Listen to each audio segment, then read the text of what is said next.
कुछ हद तक तो सही माना जा सकता है, प्रैक्टिकली भी और थियोरेटिकली भी। प्रैक्टिकली इस माध्यम से कि हम लोग रोज देख रहे हैं कि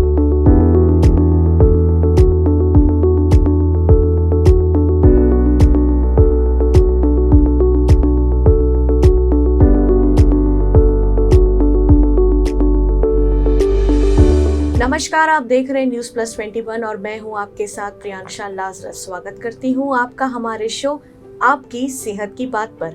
और आज हमारे साथ है रायपुर के जाने माने मनोचिकित्सक डॉक्टर मूलचंद हरजानी जी, जिनसे हम आज खास बातचीत करेंगे और जानेंगे कि आखिर क्यों मानसिक बीमारी लोगों में बढ़ती जा रही है और कैसे इससे बचा जा सकता है। तो चलिए बिना देरी करे करते हैं शुरुआत। Welcome to our channel sir. Thank you sir, सबसे पहले हमें बताइए, आजकल मनोरोग के मरीजों की संख्या बढ़ती ही जा रही है, इसके पीछे की क्या वजह है?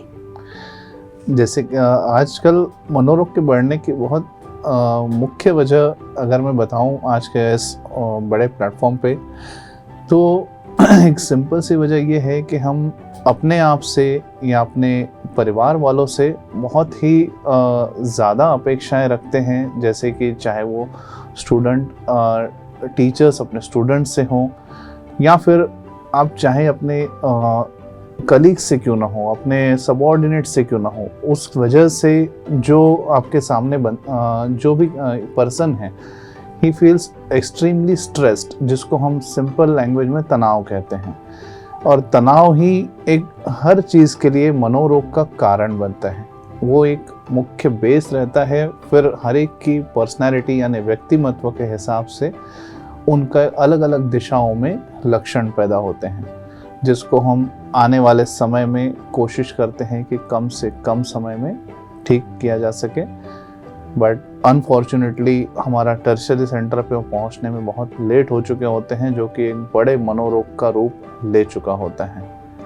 बट स्टिल हम आज कोशिश करेंगे कि आपके इस प्लेटफॉर्म के माध्यम से लोग हम तक जल्द से जल्द पहुँचे, और कोशिश हमारी यही आशा रहेगी कि आगे लोगों में और भ्रांतियां न रहें इस इंटरव्यू के बाद। जी बिल्कुल। मैं एक और सवाल करना चाहूँगी सर, पिछले आंकड़ों की तुलना ऐसा माना जा रहा है कि कोरोना काल पर मानसिक रोगियों की संख्या दोगुनी हुई है। आप इसे कितना सही मानते हैं?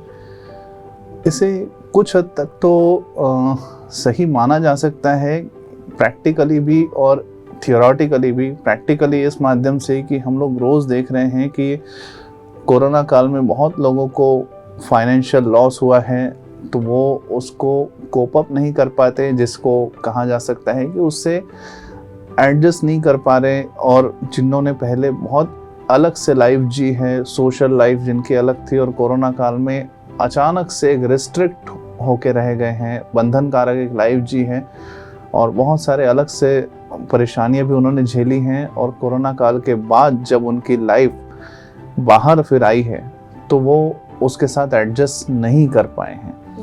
तो यही इनके जो मार एडजस्टमेंट, जिसको हम कहते हैं टेक्निकल टर्म्स में, यानी सरल भाषा में अपनी पर्सनल लाइफ और सोशल लाइफ और जो उनकी वर्किंग लाइफ है, इसमें एडजस्ट नहीं कर पाने के कारण तनाव बढ़ जाता है। और जैसे कि मैंने पहले भी कहा कि तनाव किसी न किसी रूप में अगर ज़्यादा समय तक रहता है, तो वो एक किसी न किसी मनोरोग को जन्म ज़रूर देता है।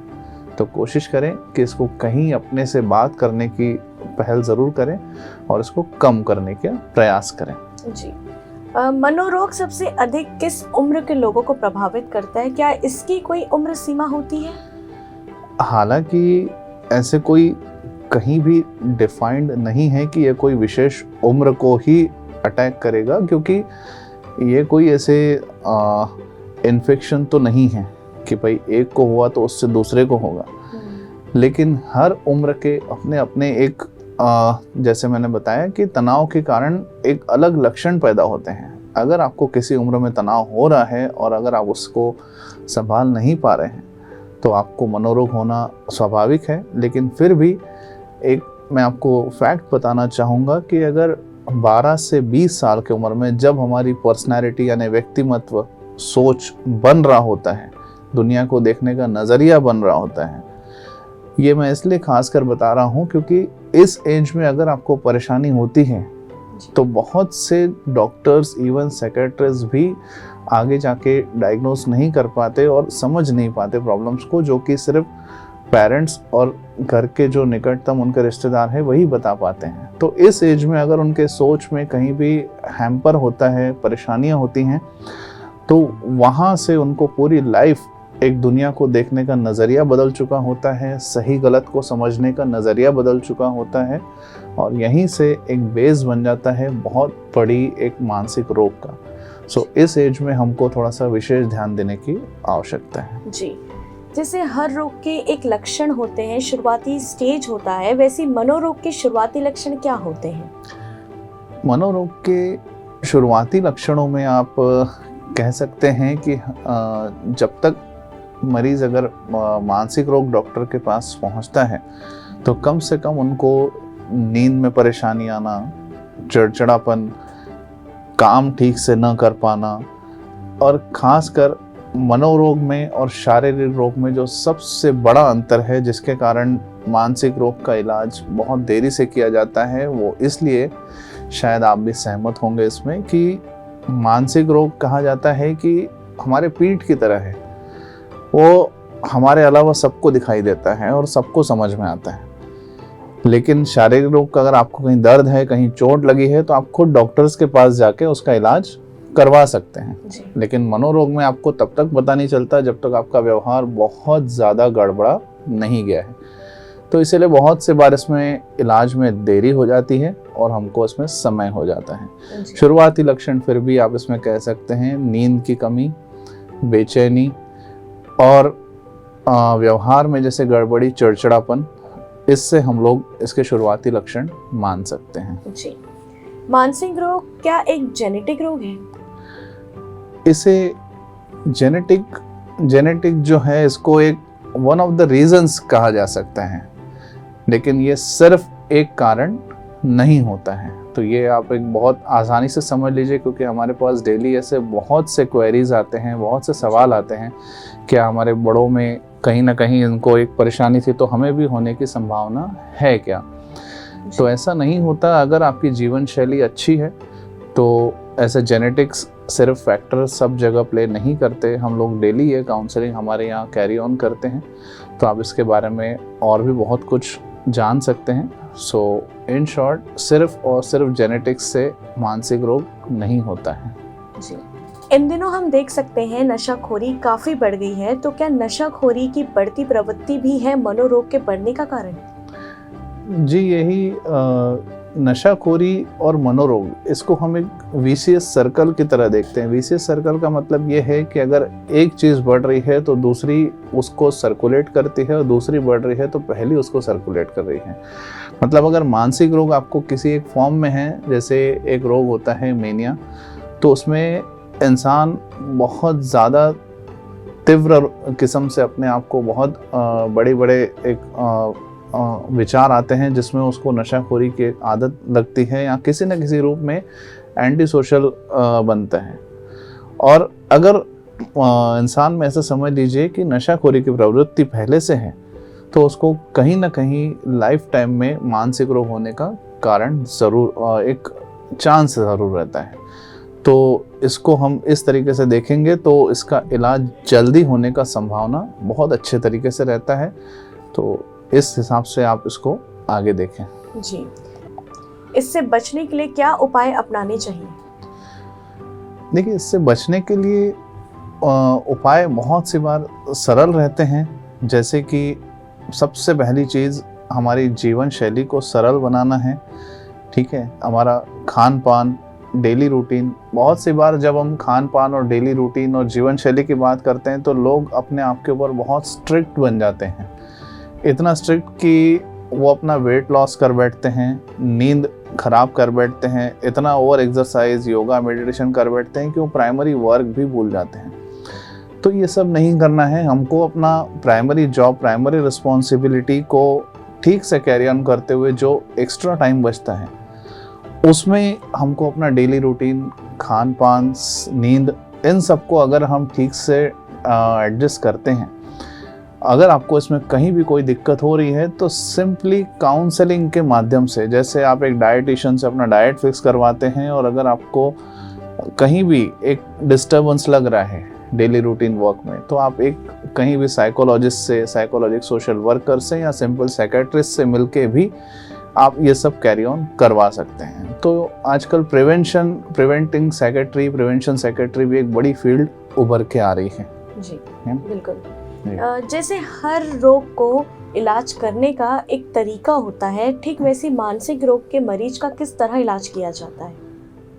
इसमें इलाज के लिए हमारे पास बहुत सारे आजकल उपाय आ गए हैं। लगभग मैं अगर बताऊं तो मेडिसिन और बायोलॉजिकल थेरेपी से लेके तो नॉन फार्माकोलॉजिकल थेरेपी, मतलब बिना दवाई के हर प्रकार के इलाज आजकल इतने संभव हैं कि आपको पता भी नहीं चलेगा कि आपके किसी फ्रेंड, किसी कलीग, आपके बगल में बैठे किसी दोस्त का, आपके सीनियर, आपके जूनियर, आपके प्रोफेसर, किसी का भी कहीं कोई इलाज चल भी रहा है क्या।